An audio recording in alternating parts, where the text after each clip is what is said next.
Hello, everyone. We are very, very privileged to have with us Mr. Vishwanath, CFO Randstad India, for our next edition of Dun& Bradstreet CFO Club. Welcome, Vishwanath.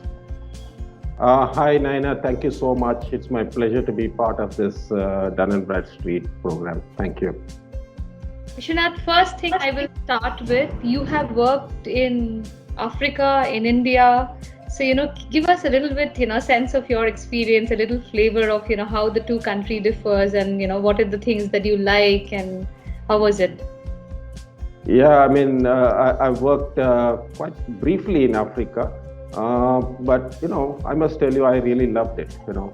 Work culture, it varies significantly from workplace to workplace.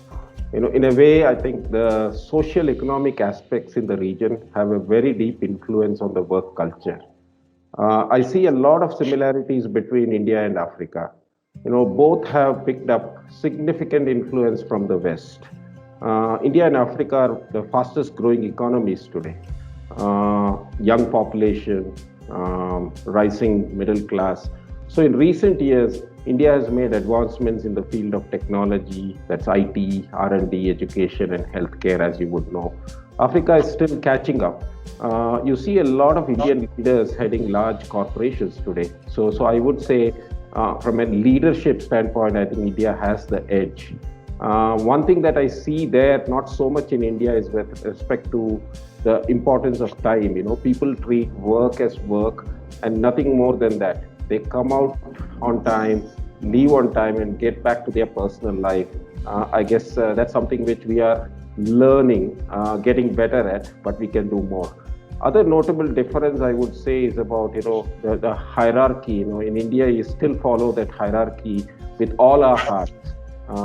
But yes, I think I would say a lot of similarities, and as we get into the next decade, I think you will see both these countries kind of shining and becoming more and more significant. Excellent, excellent to know that. As a CFO, there must be two, three things that you always monitor, right? So, and what are the two, three things that you have, in your career, you always, from the start to now, you have Mhm. never stopped monitoring, and you probably not. Everybody says this a CFO function has changed considerably in the last few decades. But Mhm. what are the one or two things that it's still the same when you started to now?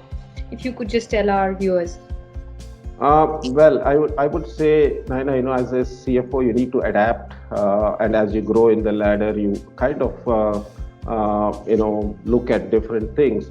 But one thing which is important for any business is the aspect of growth, margin development. So the sales pipeline is something which I love to watch. How we are progressing in the market, and what strength or value that we are adding to our clients. See, I'm in the unique position of being a CFO in an HR services company. Uh, Correct. so human capital is something which is on top. It has always remained for me, whether it is about my team, my organization. So how are our people doing? What's the attrition? What drives it? How many people are getting promoted? What percentage of people are part of our top rewards program? So that's something which has always been a top priority for me, because I believe that motivated people can bring in outperformance. And then, as a CFO, I always look at uh, money in the bank. I run a campaign called Show Me the Money, and that's a gamification of how you drive account receivables. So free cash flow is something which is very important for me. Are we really converting our profits into cash? In the last few months, especially COVID times, I have actually added a new metric to my armor, and that's about I'm sure you are familiar about ROI, ROCE, return on investment, return on capital employed. Well, those are required, but my new metric is about return on compassion. I have seen some great stories about how by showing compassion, has led to some people really shine in their careers. So and become high performers. So quite excited and enthused about it. But that's an excellent thing because mental health has become such an important thing in today's life and workforce, and And I Right. think compassion is something that we are looking from our colleagues, from our superiors, from our juniors, from everywhere. And I think that's like a great thing, and that's a great thing to look at. Since you mentioned that you are from an organization which are in the HR services, the Mm-hmm. pandemic has a lot of effect on the service industry. So Mm-hmm. what is your view, and how you guys manage to maintain the top line, and how much you think that the erosion happened, and are we coming back in 2021? What are your views on that? Well, yeah, I think one of the biggest visible impacts of the virus has been on organizations and also the nature of workplaces. With the COVID spread invisibly all across, we have seen lockdowns and organizations really scrambling to comply with lockdown restrictions while striving to keep their operations going. So work from home had become an immediate norm to ensure that we have business continuity. So to me, I think agility, creativity, and flexibility. So these are three attributes which every HR function and every person leader in the organization has been forced to demonstrate. As employees started logging in remotely, we had to step up to transform the brick and mortar offices into virtual workplaces almost overnight. Initially, employees had to be supported with even infrastructure like laptop, data cards, guidelines to ensure that employees could manage work from home seamlessly. As the situation prolonged, we realized that the need was there for employees to be fit, both mentally, physically, and also engaged. At Randstad, we have a fantastic HR team. So they came up with initiatives like radio shows. We launched a Randstad radio. Every week, a leader used to be the radio jockey and play his popular tunes. Oh, Uh, we had carnivals where people, we run a program very similar to the Indian Premier League, that's the cricket. So we have a Randstad Premier League. And these teams actually compete very ferociously on not just the performance metrics, but also, like a who fit campaign, like how many steps do you put. So I think a lot was done to keep employees fresh. We launched something called Be Kind to Your Mind. This is like a platform called Your Dost, where people can actually reach out to somebody to consult during when they are mentally down. We launched an ergonomic allowance. We called it Be Kind to Your Back. So all this while, we kept our clients and candidates on top of the radar. And I think it's been an excellent journey, but for the COVID, I think some of these innovations in the way we engage with our people would not have happened. true, true, true. I mean, there's some positive if we can take it from COVID that is there. How do Yeah. you think that, how is 2021 looking for you, and, what are your expectations from this year? Well, we saw, our job is to put people to work. In India, we put almost 62,000 people to work with clients. We also have a, placement, business where we cater to all the different segments, right from entry level to mid career to senior to executive search. And then we also have a recruitment process outsourcing business. So as you know, these are all connected directly to clients and the people who they need, and jobs. Uh, Correct. so with COVID, I think we saw an immediate downturn in our business, especially in April and May. Yeah, after the lockdown, I think it was still a slow process. We were trying to find ways to engage with our clients and see how we can help them put their people back to work. So we launched something called back to work kind of initiatives. We prescribe safety norms for different industries, verticals, to help especially the SME sector and the small businesses. They need support from their HR partners because they cannot invest too much money into they are already in a downturn and they cannot invest too much money in terms of bringing that, putting up safety practices. So we prescribed guidelines, etc. So this was great. So I see, Q3, Q4, we saw some bounce back. But the good thing is, overall we did not degrow. We were still positive on growth in 2020. 2021, I see, you have heard about the budget. You saw the economic, the reforms, etc., that are announced. So we are poised for a growth in 2021. I still feel quite bullish about the direction where we are heading. Oh, excellent. Because if you are bullish, then we know that the job market is doing well, and it's good news for a lot of people. Yeah. Right. Another thing I'm very keen to understand, you said you have introduced a lot of new initiatives, you've helped SME partners. I want to know what technology played what kind of role in your finance function, and how technology helped in for you to navigate risk, or enhancing how you predict your how working capital and all things are in place. So what is the role of technology in your risk management, or increasing your working with your balance sheet? How did that help? Well, if you follow Randstad closely, tech for touch is an important corporate strategy for us. It forms part of our corporate strategy. We say that we are in the people business, so you can never disrupt that with technology. How many times, Naina, somebody changes a job just talking to a computer, answering a set of questions? You're curious about knowing about who you're working with, who is your boss, who are your peers, before you even make a decision to change your job. So we believe in the human forward approach, which is you use technology for touching people's lives. So that's our corporate philosophy. So even pre-COVID, we have made significant investments in terms of our digital roadmap. The way you screen candidates is very different than what you do in the traditional recruiting process. So I think those investments really helped us. We are in a B2B business, so I think I don't say that we were fully ready, but the fact that we had made conscious decisions in the last 2 to 3 years really helped us still be connected with our clients and our candidates. And from a finance perspective, I think we were quite advanced in terms of what we need.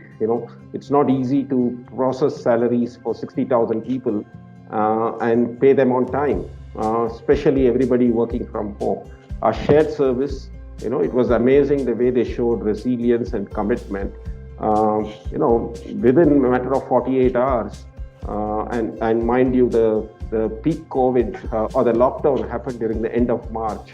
So our payout rate in terms of payout on time was almost 99% in March. So I think it was quite amazing to see that we were ready. But yet, I think we need to continually invest in technology to even bridge some of the gaps that we had. Correct, of course. I mean, everybody, this is an unprecedented year. I think everybody has shown a lot of resilience and, adapted the new way. But obviously, there would be that 1-2%. We all have to work towards making it 100. I also wanted to understand from you that, the forecasting planning process that you generally do in finance function, has there been any change due to COVID coming in? I mean, did you introduce something new or take an act, something that you used to do before? Because this was such a important learning year for everybody. Yes, indeed, yes.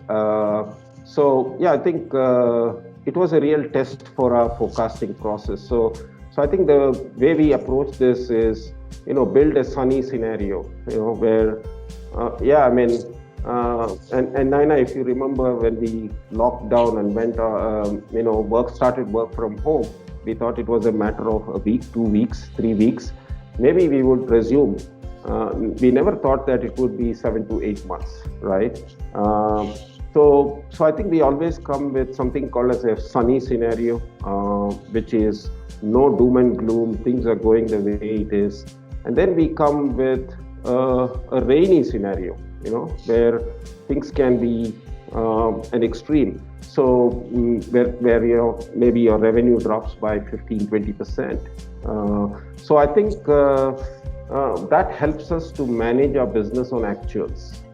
Shifting course and direction uh, constantly between the sunny and rainy, and try to make day-to-day decisions based on where we are heading. So that really has changed, and then I think we are now looking at a more conservative approach, and that's a challenge. I think you also want to be ready when the country, when your clients need start opening jobs.